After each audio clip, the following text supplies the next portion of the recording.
My name is Matt Testa. I am the archivist for the Peabody Archives of the Arthur Friedheim Library here at the Peabody Institute. I work with the historical records of the Peabody Institute, all the administrative documents going all the way back to the founding letter of George Peabody in 1857, up to the present day and last week's recital recording. We have thousands of concert and recital recordings that were produced on campus over the years. We have lots of documentation of all of the directors, the administrators, the students that have passed through. And this is a really rich body of information that we use quite a bit when we're conducting research on the history of the Institute, the people who have studied and taught here, and the musical life of Baltimore. We also have more than 200 special collections in music and dance, and these are archival collections that in most cases were donated by an individual or sometimes an organization, somebody who may have studied or taught at Peabody and wanted to make sure that their legacy would be preserved. So, for example, we have materials from Leon Fleischer from his long career as a performer and a teacher. We have materials of Rosa Poncel, who you'll hear more about, and her connection to Baltimore. A lot of singers, a lot of composers who have scores of the works that they composed. In many cases, these are things that were never published, and it's very exciting to work with those materials and to bring them to life and get them into the hands of performers who may want to use them or simply study from them and learn more about people who were writing music associated with Peabody or Baltimore. There's also this wonderful rare book room that I am sitting in today, and this contains a collection of some of our oldest materials. Many of these are published. About 2/3 of what's in the room are scores, things that are in many cases early and rare editions of music, often from the 19th or 20th century. So there's some early editions of music by Beethoven, by Berlioz, some of which have been inscribed. There's a few scores by Berlioz that he had inscribed to one of his students, Oscar Hammerich, who was one of the first directors of the Peabody Conservatory starting in 1871. And then we also have, in this rare books room, there are a lot of books proper. So things from music history, texts, things that may be treatises of music theory. Again, mostly of the 19th to early 20th century. In some cases, we have things going far back as about 1590s is, I think, the oldest piece that we have. And then there are some individual manuscripts. So there's a piece by Beethoven that is a manuscript from late in his career when he had just finished writing his Grosse Fuge and wrote a little canon for 4 voices called Da ist das Werk. Here is the work. And with this score, he wrote it with a letter to his assistant. And he was explaining to his assistant, Karl Holz, that I've just finished this Grosse Fuge. It's time for us to collect money from the publisher. So in this score that's around, so it has a canon for 4 voices that overlap and sing the same text again and again. Here is the work, let's get the money. And he counts up to 12 ducats, and it's something that shows a lighter side to Beethoven, and something that he was able to just kind of dash off in a way that you can do when you're Beethoven.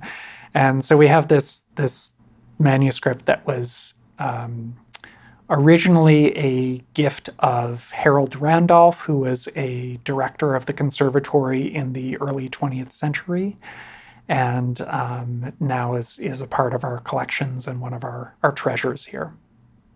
So we have what we believe to be a lock of Franz Liszt's hair that came in a collection donated by Arthur Friedheim, the pianist who studied with Liszt and wrote a memoir of his time studying with Liszt, and for whom this library is named. So inside Arthur Friedheim's archival papers, we found a clipping here, as well as a clipping of Friedheim's own hair.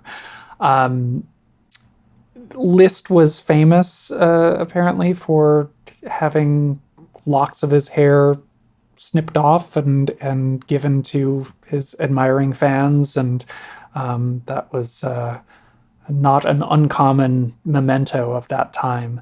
So one day we would love to be able to run some kind of analysis of this against other samples that may exist out there. So we have this manuscript score by Beethoven, a canon for 4 voices that is called Da ist das Werk, and it was written right after Beethoven wrote his Grosse Fuge, one of his last works, and with this manuscript score, he also wrote a letter to his assistant saying that we have the Grosse Fuge completed. It's in the hands of the publisher, and now it is time to collect our money for that. So this score, the text is, "Here is the work, let's get the money. Da ist das Werk, sorgt das Geld," and counts up to 12 ducats. So it's a kind of humorous work, but there is a practical matter behind it. And so that's one of the treasures that we have in our collections. It was donated to us by Harold Randolph, who was a director of the conservatory in the early 20th century. We also have a lot of different recording media in our collections that have been accumulated over the years. So some of them are familiar things like LPs and CDs and cassettes, and some of them are a bit less common. And so we have all different formats. There's 45 RPM records. There are things like piano rolls that would be loaded into a player piano.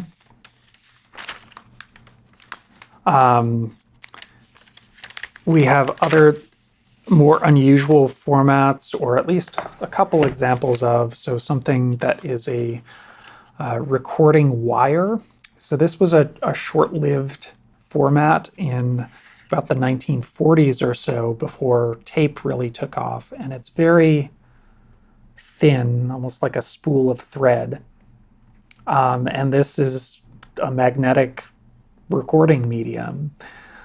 So this is something that we don't actually have the equipment or the know-how to play this back in-house. So it's important for us to work with vendors who are capable of doing those kinds of digital transfers and providing good preservation quality sound files in return. Another, a more common medium that we have a lot of is reel-to-reel tape. So Peabody has been recording its concerts and recitals on campus going back to about the 1960s. And so we've got thousands of tapes up until the 90s, when we started recording in digital formats. And so, again, for these, we have to bring them to someone who has the equipment and the skill to digitize them. But it's a way for us to preserve this history and to capture that, digitize that while we still can, because these magnetic tapes do have a shelf life, and they're nearing the end of the time when we'll be able to get a good quality reading off them. So it's been exciting for us that we have just been awarded a grant to digitize about 300 recordings from the collection of Gene Ivey, who was a composer and electronic musician who studied at Peabody and then taught on the faculty here from the 60s to the 90s.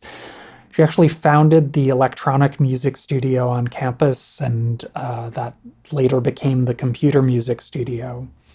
And so we have a few hundred tapes in her collection that she created in her studio, or that were recordings made of performances of her work. So this is one, for example, a performance from 1973 when Peabody performed at Shriver Hall of Hopkins.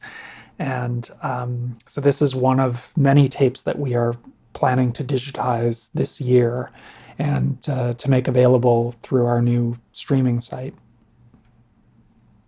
So the archives has thousands of reel-to-reel tapes from Peabody's history of capturing concerts and recitals over the years.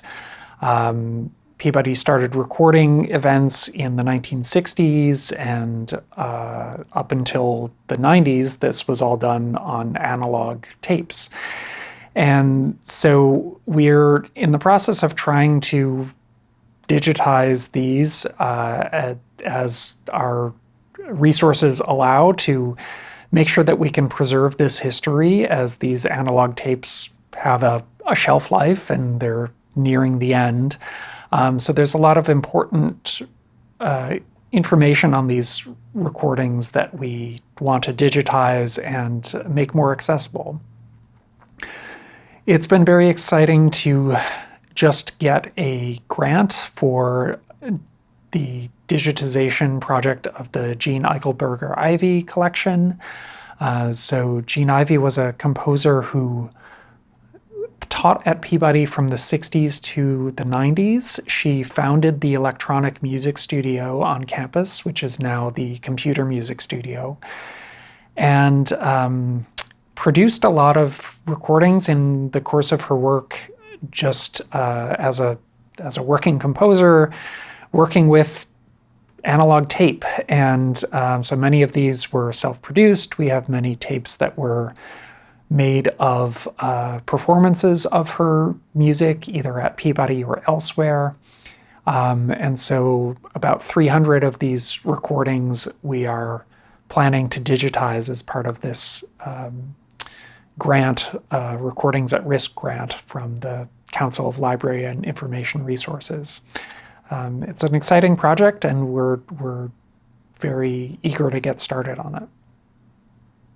We have many 78 RPM recordings, records that are part of either the Ponsell collection or one of our other historic recording collections. And we even have an old player that was donated with the Ponsell collection. I don't know the origin of it exactly, but from the same donor, Lester DeCane.